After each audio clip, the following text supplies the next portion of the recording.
नमस्कार, मैं हूं प्रभात कुमार और आप देख रहे हैं हमारा यूट्यूब चैनल पाल की बाला।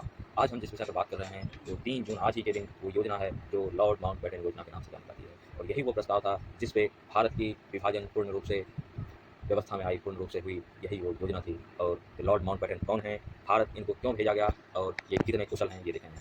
अगर भारत की विभाजन की बात करें तो अली जिन्ना और गांधी जी का नाम ना है ऐसा हो ही नहीं सकता है। एक तरफ अली जिन्ना भारत का विभाजन और अपने लिए एक स्वतंत्र देश पाकिस्तान चाहते थे, लेकिन वहीं गांधी जी कहते हैं यदि सारा भारत भी आग की लपेटों में गिर जाए, यानी कि भारत स्वतंत्रता के समय सांप्रदायिक दंगों से उलझ रहा था, झुलस रहा था और लाखों लाखों की संख्या में लोग मारे जा रहे थे, बेघर हो रहे थे, बेसहारा हो रहे थे। लेकिन इसके पीछे सारा का सारा हाथ अली जिन्ना है जो कि किसी भी कीमत पर पाकिस्तान चाहते थे, चाहे कुछ रहे या ना रहे। लेकिन गांधी जी कहते हैं कि अगर भारत का विभाजन कांग्रेस चाहती है तो वो मेरे मृत शरीर पर होगी, क्योंकि मैं जब तक जीवित हूँ भारत को विभाजित नहीं होने दूंगा।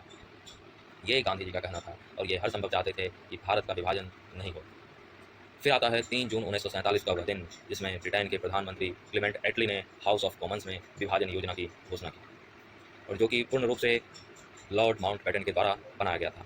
अब उस 3 जून की योजना क्या थी, उस प्रक्रिया का क्या उल्लेख था, भारत को हस्तांतरित की जानी थी और मुस्लिम बहुल प्रांतों में चुनाव होने थे और मुस्लिम बहुल प्रांतों को यह चुनना था कि भारत में वे रहेंगे या पाकिस्तान में वे रहेंगे, वो कौन से राज्य में शामिल होंगे ये चुनना था। और अब देखते हैं माउंटबेटन योजना की यानी 3 जून योजना की वो महत्वपूर्ण बातें जो उसमें लिखी गई हैं।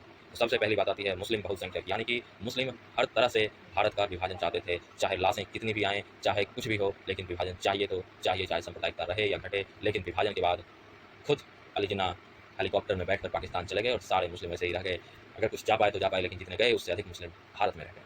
तो पहला आता है, पहला प्रयोग है, पहला मुद्दा है कि मुस्लिम बहुसंख्यक क्षेत्र यदि चाहे तो अलग राज्य बना सकता है। यानी कि साफ हो गया कि मुस्लिम अलग राज्य बना सकता है, उसे कोई बाध्यता नहीं है। पर लेकिन और सब धर्म को, पंथ को मानने वाले लोगों के लिए बाध्यता है। पर इसके लिए एक नई संविधान निर्मात्री सभा बैठेगी, यानी कि अगर मुस्लिम बहुसंख्यक क्षेत्र अलग राज्य बनाता है, अलग अलग राज्य बनाता है तो उसके लिए संविधान निर्माण करने की सभा निश्चित होनी चाहिए।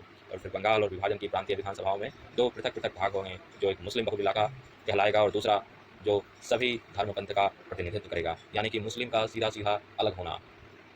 और इस बात को उस समय के एक मुसलमान नेता हैं जिन्हें फ्रंटियर गांधी के नाम से जाना जाता है, अब्दुल गफ्फार खान, जिन्होंने इसका पूर्ण रूप से विरोध किया और ये कहा कि ये आत्महत्या जैसा है। लेकिन बाद में विभाजन के बाद वो पाकिस्तान के साथ रहे और पाकिस्तान की सरकार ने उन्हें हमेशा से प्रताड़ित करते रहा है और अंत में उनकी मृत्यु हो गई। अब दूसरा आता है उत्तर पश्चिम सीमा प्रांत में जनमत संग्रह द्वारा यह निश्चय किया जाएगा वे पाकिस्तान में मिलना चाहते हैं या नहीं।